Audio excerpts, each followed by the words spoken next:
Okay, let's continue on in section 1.2, looking at some applications from what we just learned from the last one, looking where two functions are equal to each other.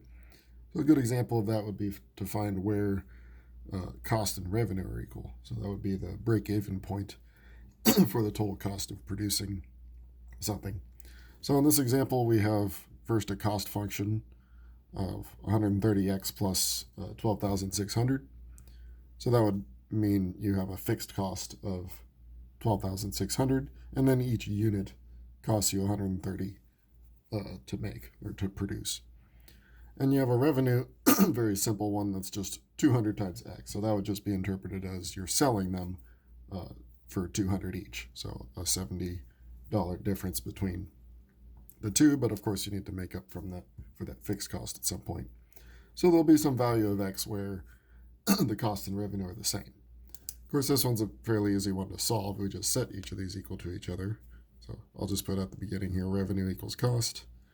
And then we plug in each one of them. So 200x for revenue and 130x plus 12,600. This is what we call a linear equation. Those are even easier to solve. You just bring all the x's to one side of the equation, everything else on the other, or all the constants on the other. And here we just subtract the 130x, so that would give us 70x on the left,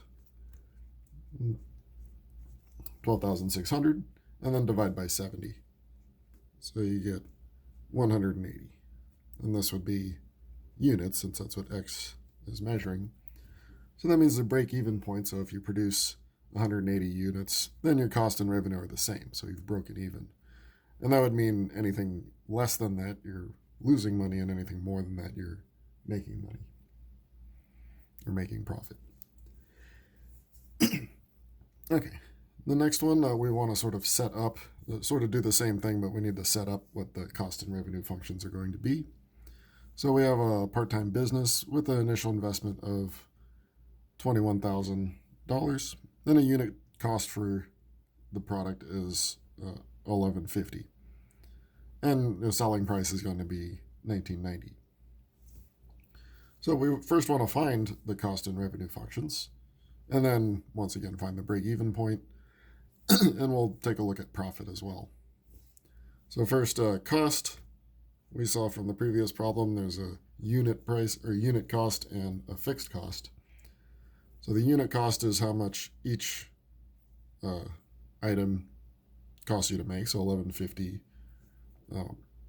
for X units, so 1150X. And then the initial investment, that's our fixed cost here, 21,000. So that's our equation for cost. And revenue is just going to be our selling price times number of units that we sell. But I'd like to put this here as an equation that we're going to see later on. Just in general, your revenue is your price, your selling price, multiplied by X. Because the selling price right now is fixed, it's just $19.90. But later on, that selling price will be a function. It'll be either a demand function or a supply function. So I'd like to have a good equation here to remember. But in this case, of course, it's just $19.90 times X. And now, once again, break-even point, we set those equal to each other. So revenue equals cost. So we want 1990X to be equal to 1150X plus 2100. Or, sorry, 21,000. And solving is very similar. We subtract the 1150 from both sides. We get 8.4X is equal to 21,000. And so dividing by 8.4, we get 2,500. So again, this would be units. So in this example, we'd have to produce and sell 2,500 units to break even. Next, we want to know how many units would yield a profit of 4,200.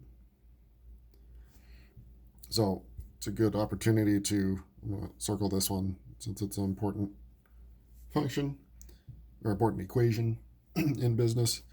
So here we'll do another important one. Just profit is revenue minus cost. Of course, at the break-even point, so at 2,500 units, revenue and cost are equal, so your profit would be 0. But it's a good point to know because that means on one side of it, so less than 2,500 units would be a loss, and more than 2,500 units that you sell would be a profit. So a profit of 4,200 is going to have to be more than 2,500 units, but let's see if we can set up an equation to give us that. So if we subtract revenue and cost as their original function, so revenue 1990x minus cost, we'll need parentheses here since we're subtracting 1150 plus 2,100 or 21,000. So this is just revenue minus cost. And that's equal to profit. And the profit we want is the 4,200. So that's the equation we want to solve for x. First, distribute that minus sign. So 1990x, I'll get rid of the 0, minus 11.5x, and then also minus 21,000. That's why we put parentheses around. Sometimes I'll just do it for everything, just to make sure that we don't run into any issues there. Okay, so combining like terms, we get 8.4x. And then adding this to the other side, we get what? 25,200. And then divide by the 8.4. So in this case, we get 3,000. So if we're able to sell 3,000 units, we will get a profit of the $4,200. Circle this one too.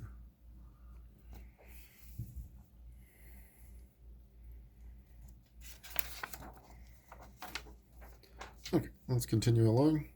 So in this next one, we do actually get to see a demand and supply equation. And if you took any course in economics, you know that the equilibrium point for a market is when supply and demand are equal to each other. So first we have a supply and demand for MP3 player. The demand is given by P equals 190 minus 15x, and supply is 75 plus 8x. So in general, a demand will always, like if I draw a picture of this, demand will always slope downward.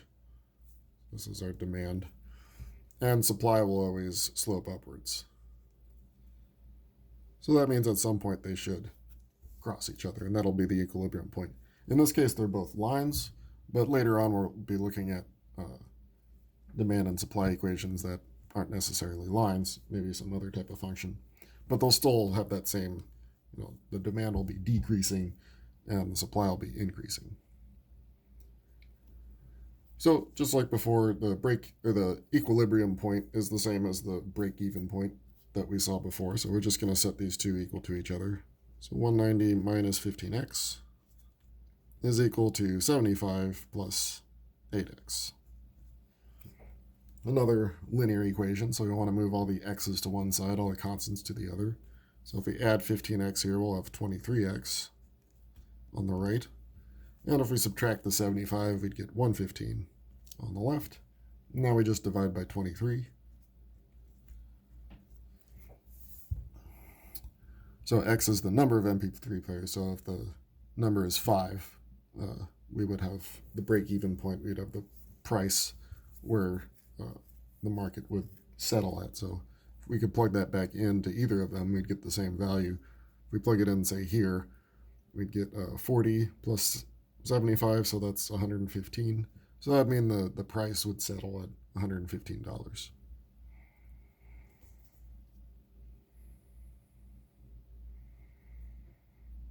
Okay, now we're moving on to the next section, 1.3. We've already seen a little bit of lines, but let's go back to the pure math part of it and remember how to deal with lines, equations of lines, finding the slope of a line, all that stuff. So first, we want to find the slope. and the equation of the line passing through 2 points. So just as a reminder of the formulas involved, the slope between 2 points is what we call rise over run. So I'll write it like this. So if you have any 2 points, you have how much it rises or falls, depending, over how much it runs. So this is rise and run. But as an equation, that's the rise would be the difference between the y-coordinate, so y2 minus y1, and the run is the difference between the x-coordinate, so x2 minus x1. And here the difference, or the order of subtraction, makes a difference. So here's what I'm going to do the second point first and the first point second. So in our case, we have y2 minus y1 would be negative 4 minus 2. And then 3 minus negative 1 for the x's. So here we get a minus 6 on top and a 4 on the bottom. And that reduces to minus 3 halves. So that's the slope of the line going. So this would be a falling. It would be going down from this point to this point as it moves to the right. And then the equation of a line, we have what we call the point slope formula. So y minus y1 is equal to m, the slope, x minus x1, where x1, y1 is one of the 2 points. So let me box off the 2 important formulas here. Well, let's use this in this example. We now have our slope, and we can use either of the points, but we'll be consistent and use the first point. So y minus the y-coordinate of 2 is equal to our slope, negative 3 halves, x minus the x-coordinate of negative 1. And then simplifying this will give the equation of our line. So first that's x plus 1, but distribute the minus 3 halves, so we get minus 3 halves x minus 3 halves. And then if we add 2 on both sides, minus 3 halves x, 3 halves x. 2 minus 3 halves would be plus 1 half. So this would be the mx plus b version. So this looks like y equals mx plus b, where again the m is the slope, but b is the y-intercept. So none of the numbers originally has a y-intercept, so we put it in this form so we can see where the y-intercept is clearly. And then 12 is easy because everything's given to us. If we have a slope of negative 3 through a point 1, 7, we can just plug everything in. So y minus the y-coordinate of 7 is equal to m, and x minus the x-coordinate of 1. And again, we can simplify this. So y minus 7 minus 3x plus 3, and then adding the 7, so y is minus 3x plus 10.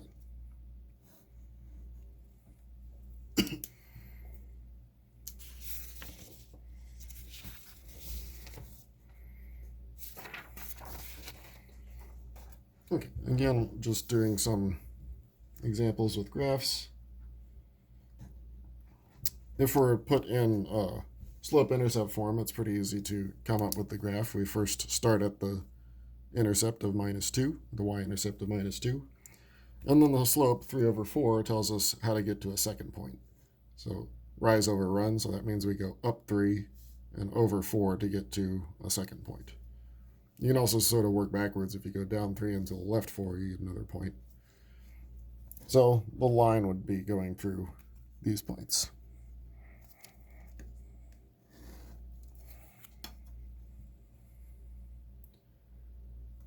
Now, you could handle this one a couple different ways. You could solve it for y and then do the same thing. You'll have your y-intercept and slope. But another way in this form, which is called the general form for a line, is do what we call the intercept method. And this will be useful later on, where you let x and y be 0, and then find each of the x and y intercepts. So if x is 0, basically means you get to cover up the 4x, and then you'd have 5y equals 20, so y is equal to 4. And then if you let y be 0, then you're covering up the 4y. So the 5y. So 4x equals 20 would give you x equals 5. So now you have both the x and y intercept. So 0, 4,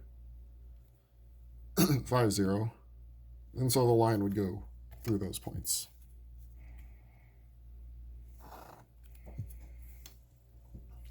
And that also agrees if you solve this for y, you would end up with, let's do it slowly. So minus 4x plus 20, and then divide by 5. So you get minus 4/5 x plus 4. So it does agree. We have an intercept at 4 and a slope of negative 4/5, so down 4 over 5.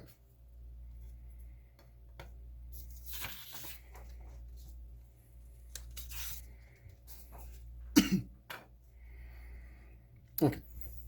Next, we'll look at examples using slope. So here we have a company that produced 31,300 snowboards in 2005 and 38,200 in 2011. So we want to find the slope of the line. It gives the sales as a function of the year. So we can think of this information as two different points. We have the point 31,300 and 2005. And we have another point, 38,200 and 2011. It's 2011.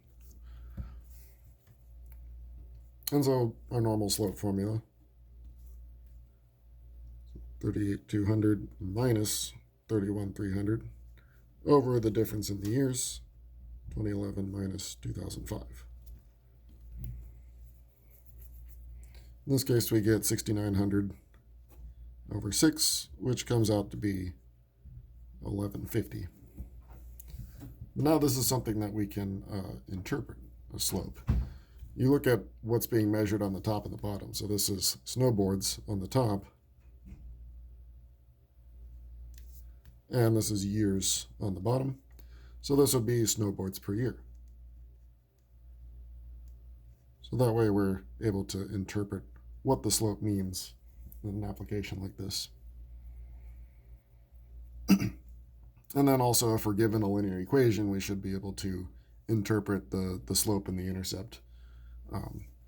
For a cost equation, the intercept is what we call fixed cost or operating cost. So for this car wash, it costs $340 daily to have it running, no matter how many cars come in. So that's just labor, things that you're using, daily rent, things like that. And then the number in front of the x, the slope, would be your unit cost. In this case, it would be how much it costs to wash one car. So we'll call this unit cost, but in our case, that's what that would be in this case, how much it would cost to wash one car. So $450. Okay, now moving to 1.4, the last section that we want to cover for Monday's class.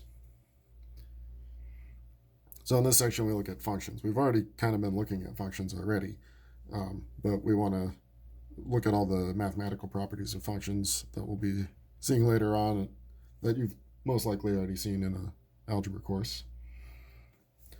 So decide if each of these define y as a function of x. So here we can see if I try and solve this for y, so subtract x from both sides, and then take the square root. Remember, when solving an equation, when you take a square root, you get a plus or a minus, right? So that means, for example, if x were equal to 0, then that gives you y is plus or minus square root of 4, so y is plus or minus 2. So that means I have two outputs, two y-coordinates, for the input of 0. So this graph has both of these points. And they line up on the same vertical line. In this case, the y-axis would be 0, minus 2, 0, 2. But that means it's not a function. So a function has just one y-coordinate for each x-coordinate. So if you have two y-coordinates for the same x-coordinate, then that's not a function. But as long as when you solve for y, that doesn't happen. So in this case, you have the plus or minus. So if here I solve for y, let's see, minus 6y, if I add or subtract the 1/2 x to both sides, and then divide by 6, gets a little complicated, but it's still y equals something in terms of x that's completely determined, doesn't have a plus or minus. This would be 1/12 x plus 1/2. But no matter what x is, you're just getting one y. You're not going to get more than one y coordinate for each value of x. So this would be a function. And same thing here, this one's easier. 4 minus x squared. So the idea between a and c is to look at what thing was squared. So if you have a y squared involved, that's not going to be a function. But if you have an x squared involved, that's fine. Because it's still the case that no matter what x is, you're only getting one value of y. So these two functions, the first one wasn't.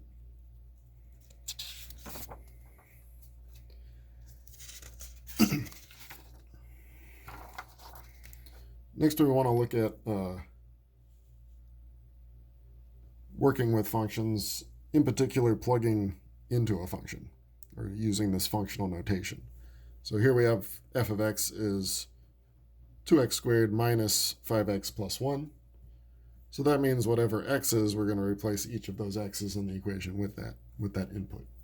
So we think of x again as the input into the function, and whatever comes out is the output, or the y coordinate. So f of minus 3, one way I like to do this is to replace each x with a pair of parentheses. So 2x squared minus 5x plus 1.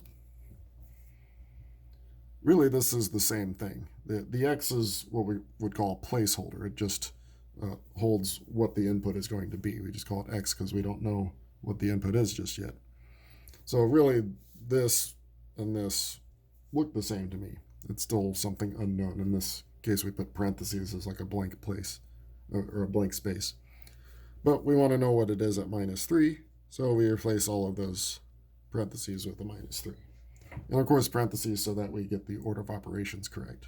When plugging in a negative number, or later on plugging in a whole other function, you have to be careful. So parentheses sort of reminds you to be careful. Here, minus 3 squared would be a positive 9 times 2, so that's 18. And then double negative here, so that's plus 15. And then plus 1. So we get what? 34? So that would be the output. So we could say that this function has the point minus 3 as the input, 34 as the output. So minus 3, 34 would be a point on the graph of the function. So it's good to see that, this and this mean the same thing. So these are interchangeable. So minus 3, 34 is a point, and f of minus 3 equals 34 mean the same thing. The input of minus 3, output of 34. Let's do the same thing here. So our function, again, not having an x, we'll just put parentheses where all the x's are.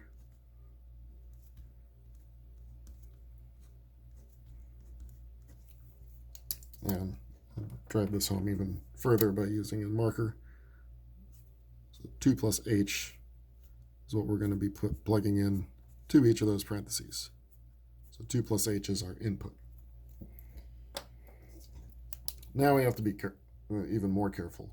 Squaring something, let's do that off to the side. So 2 plus h squared is 2 plus h multiplied by itself. So we have to multiply that out the way we would multiply two binomials, the FOIL method.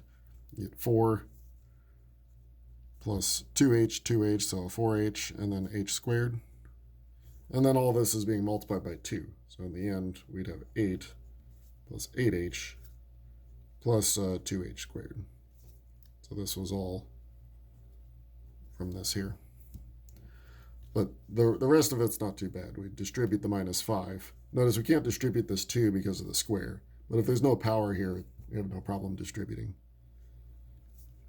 Oops, it's minus 10. And then minus 5h. And then plus 1. And now the last thing to do is just combine like terms. So we'll put it in descending order. So 2h squared will come first. cross that off. We have an 8h minus 5h, so that's a 3h. So those are gone. And then we have an 8, a minus 10, a plus 1. And that comes out to be minus 1. So that's our final answer here.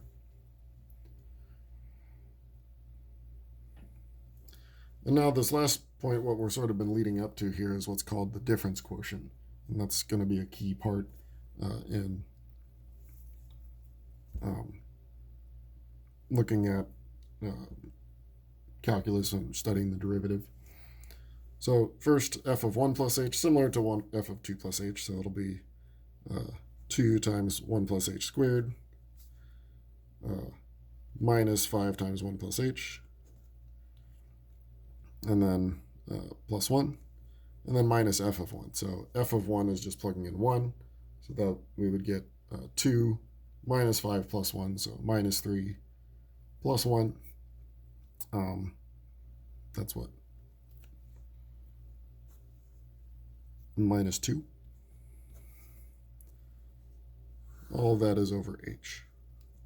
So the idea here with the difference quotient is that, I'll move up a little bit since we don't need the function anymore, is that eventually a lot of things are going to simplify on the top here so that you'll be able to cancel out this h on the bottom. At the moment, we can't cancel out this h because in order to do that, everything in the top would have to also have an h in it. So let's first multiply out the top, similar to how we did before. So this, or not exactly this, 1 plus h squared.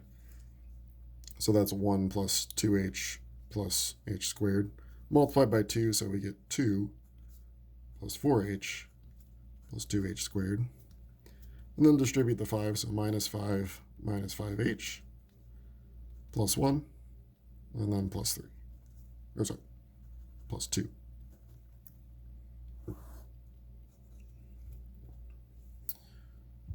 Now this is where we see a good amount of canceling. Like for example, all the constants cancel. 2, 1, and 2 is 5, and then minus 5. So all of that goes away.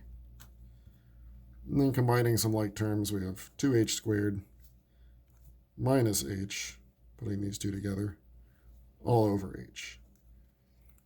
And it's only at this point that we're allowed to cancel out an h because it's in each of the terms on the top. Before we had constants, so we couldn't cancel out the h yet. So if I divide each of these by h, I have 2h, canceling out one of them here. And then h over h would be 1, so minus 1. And that's the end of it there. The difference between this and a calculus question is at the very end, you do what's called a limit. We find out what happens as h goes to 0. So that would just give a minus 1. So we'd say that this would have a derivative of minus 1. And so later on, we'll see exactly what that means.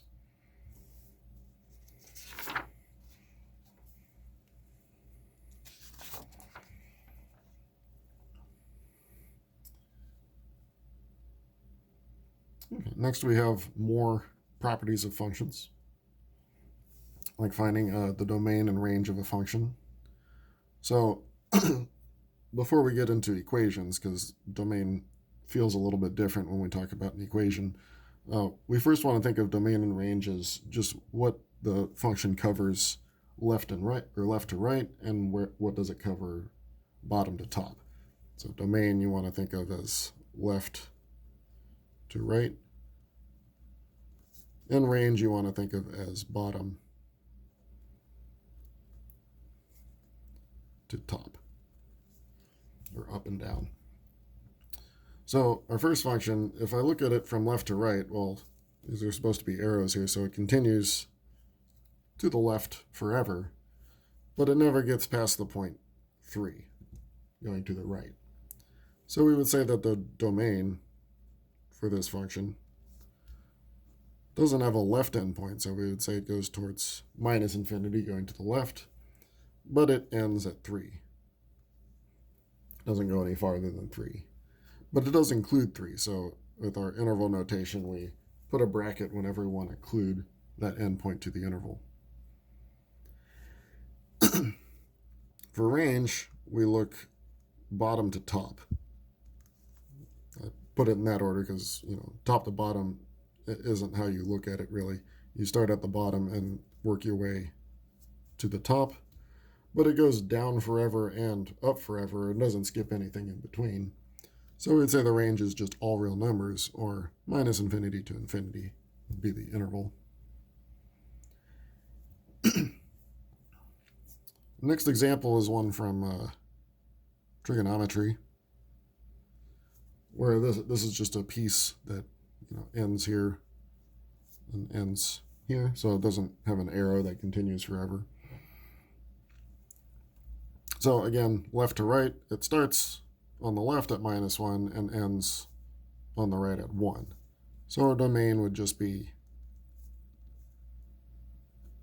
-1 to 1, including both endpoints. In range, again, bottom to top, the lowest point here has a y-coordinate of 0, and the highest point here has a y-coordinate of 3. So we'd say the range goes from 0 to 3, again including both. The only time we'd not include the endpoints is if there was a hole. So if you had a circle here or a circle here, then you would not include one of the endpoints and use parentheses instead. But when we're talking about the algebraic form of a function, when we talk about domain, we want to look at, we assume that we're just allowed to plug in any real number as long as something real comes out. So for example, if you divide by 0, then that's undefined, so you don't get a output from that. And if you take the square root of a negative number, you get a complex number, but you don't get a real number coming out. So we don't want to not include that as well. So for dividing by 0, so whenever you have a fraction with a variable in the denominator, then it's possible you can divide by 0. So we set the denominator equal to 0. Here we'd get x is plus or minus 7. So that means if x is 7 or if x is negative 7, you'd be dividing by 0. So our domain would be everything but that. So x can't be 7, x can't be minus 7. But that means we have 3 intervals. So minus infinity to minus 7 to 7, and then from 7 to infinity with our union symbols in between. So that's actually how we'd write the domain in interval notation. And our last one here, if we don't want to take the square root of a negative number, then we can come up with an inequality that forces it to be positive, or forces it to be greater than or equal to 0. So solving this, you'd end up with subtract 1 from both sides,